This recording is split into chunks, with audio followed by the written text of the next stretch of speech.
How to create Binance account. Hey everybody, welcome back to our channel. In this video I'm going to guide you on how you can create a Binance account, so make sure to watch the video till the very end.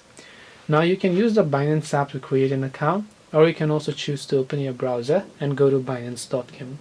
You can choose to sign up separately with an email or phone number, or you can choose to continue with Google or your Apple ID if you're using any of those.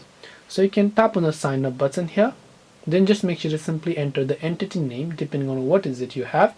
Then after that you've done that, you can tap the next option.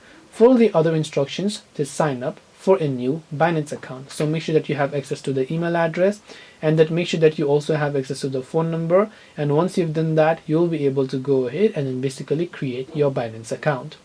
This way you can create Binance accounts. Hope this video was helpful. If you have got any questions, feel free to also leave them down in the comment section below. Thank you for watching till the very end of this tutorial, and see you soon in the next video.